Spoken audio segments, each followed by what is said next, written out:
जय श्री राम मित्रों, इस वीडियो में आप रामचरितमानस के बाल कांड का एक महत्वपूर्ण प्रसंग विश्वामित्र के आश्रम की कथा सुनेंगे। भगवान राम और लक्ष्मण ने ऋषि विश्वामित्र के आश्रम में निवास किया और वहाँ की दिव्यता, शांति और ऋषि की महानता का अनुभव किया। इस प्रसंग में गुरु शिष्य संबंध, ज्ञान का महत्व और धर्म की शिक्षा का संदेश मिलता है।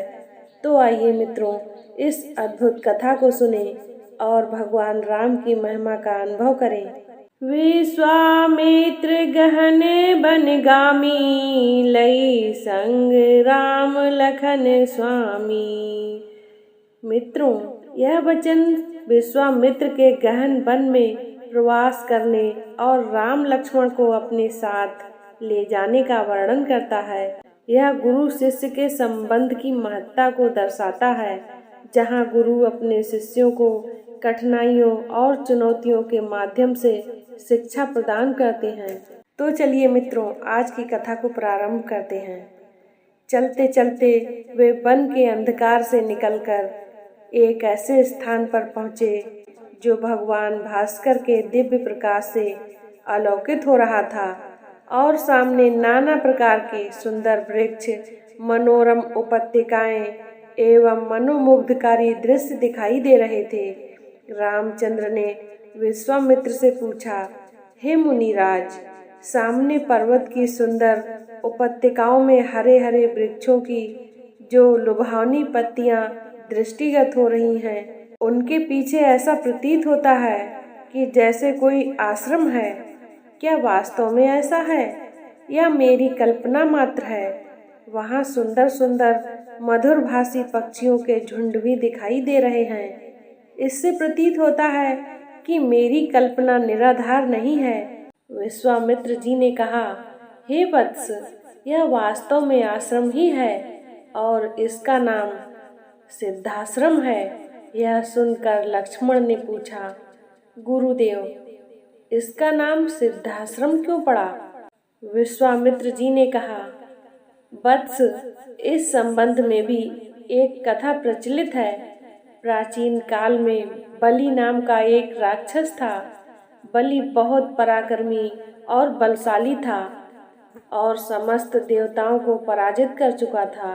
एक बार उसी बलि ने यहाँ पर एक महान यज्ञ का अनुष्ठान किया था। इस यज्ञ अनुष्ठान से उसकी शक्ति में और भी वृद्धि हो जाने वाली थी। इस बात को विचार करके देवराज इंद्र अत्यंत भयभीत हो गया। इंद्र समस्त देवताओं को साथ लेकर भगवान विष्णु के पास पहुंचा और उनकी स्तुति करने के पश्चात उनसे प्रार्थना की, हे त्रिलोकीनाथ, राजा बलि ने समस्त देवताओं को परास्त कर दिया है और अब वह एक विराट यज्ञ कर रहा है। वह महादानी और उदार हृदय राक्षस है। उसके द्वार से कोई भी याचक खाली हाथ नहीं लौटता।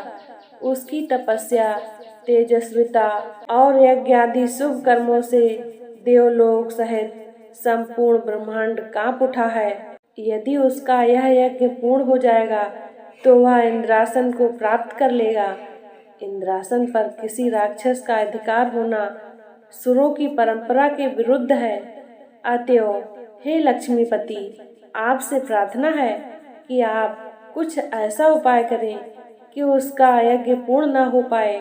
उनकी इस प्रार्थना पर भगवान विष्णु ने कहा, आप सभी देवता निर्भय और निश्चिंत होकर अपने अपने धाम में वापस चले जाएं। आप लोगों का मनोरथ पूर्ण करने के लिए मैं शीघ्र ही उपाय करूंगा। देवताओं के चले जाने के बाद भगवान विष्णु वामन मतलब कि बौने अवतार में रूप धारण करके उन्होंने वहां पहुंचकर जहां पर बलि यज्ञ कर रहा था, इस बौने किंतु परम तेजस्वी ब्राह्मण से राजा बलि अत्यधिक प्रभावित हुए और बोले, हे विप्रवर, आपका स्वागत है, आज्ञा कीजिए, मैं आपकी क्या सेवा कर सकता हूँ? बलि के इस तरह कहने पर वामन रूपधारी भगवान विष्णु ने कहा, हे राजन, मुझे बैठकर भगवान का भजन करने के लिए सिर्फ 2.5 चरण भूमि की आवश्यकता है। इस पर राजा बलि ने प्रसन्नता पूर्वक वामन को 2.5 चरण भूमि नापने की अनुमति दे दी। अनुमति मिलते ही भगवान विष्णु ने विराट रूप धारण किया और एक चरण में संपूर्ण आकाश और दूसरे चरण में पृथ्वी सहित पूरे पाताल को नाप लिया और पूछा, हे राजन, आपका समस्त राज्य तो मेरे 2 चरणों में ही आ गए हैं, अब शेष आधा चरण मैं क्या नापूं? प्रिय मित्रों, बलि के द्वार से कभी भी कोई याचक खाली हाथ नहीं गया था। बलि इस याचक को भी निराश लौटने देना नहीं चाहता था। उसने कहा, हे ब्राह्मण, अभी मेरा शरीर बाकी है, आप मेरे इस शरीर पर अपना आधा चरण रख दीजिए। इस पर भगवान विष्णु ने बलि को भी अपने आधे चरण में नाप लिया। बलि का यह दान इतना महान था कि बलिदान के नाम से विख्यात हो गया। भगवान विष्णु ने बलि की दानशीलता से प्रसन्न होकर उसे वरदान दिया कि यह स्थान सदा पवित्र माना जाएगा और ये आश्रम सिद्धाश्रम कहलाएगा और यहाँ तपस्या करने वाले को शीघ्र ही समस्त सिद्धियां प्राप्त होंगी। उसी समय से यह स्थान सिद्धाश्रम के नाम से विख्यात है और बहुत से ऋषि मुनि यहाँ तपस्या करके मुक्ति लाभ करते हैं। मेरे स्वयं का आश्रम भी इसी स्थान पर है। मैं यहीं बैठकर अपना यज्ञ संपन्न करता हूँ। जब जब मैंने यज्ञ प्रारंभ किया तब तब राक्षसों ने उसमें बाधा डाली है और उसे कभी पूर्ण नहीं होने दिया। अब तुम आ गए हो तो मैं निश्चिंत होकर यज्ञ पूरा कर सकूंगा। इस प्रकार की बातें करते हुए विश्वामित्र ने राम और लक्ष्मण के साथ अपने आश्रम में पदार्पण किया। वहां रहने वाले समस्त ऋषि मुनियों और उनके शिष्यों ने उनका स्वागत सत्कार किया। राम ने विनीत स्वर में गुरु विश्वामित्र से कहा, हे मुनिराज, आप आज ही यज्ञ का शुभारंभ कीजिए। मैं आपको विश्वास दिलाता हूँ कि मैं आपके यज्ञ की रक्षा करते हुए इस पवित्र प्रदेश को राक्षस से मुक्त कर दूंगा। राम के इन वचनों को सुनकर विश्वामित्र यज्ञ सामग्री एकत्रित करने में जुट गए। विश्वामित्र गहन बनगामी, लई संग राम लखन स्वामी। मित्रों, यह वचन विश्वामित्र के गहन वन में प्रवास करने और राम लक्ष्मण को अपने साथ ले जाने का वर्णन करता है। यह गुरु शिष्य संबंध की महत्ता को दर्शाता है, जहाँ गुरु अपने शिष्यों को कठिनाइयों और चुनौतियों के माध्यम से शिक्षा प्रदान करते हैं। करी पूजा मुनि बंधु बुलाए, बैठारी निज समीप बहाए। मित्रों, विश्वामित्र ने राम और लक्ष्मण को पूजा के बाद अपने समीप बैठाया। मित्रों, यह वचन दर्शाता है कि गुरु अपने शिष्यों को न केवल शिक्षा देते हैं बल्कि उनके प्रति प्रेम और सम्मान भी रखते हैं।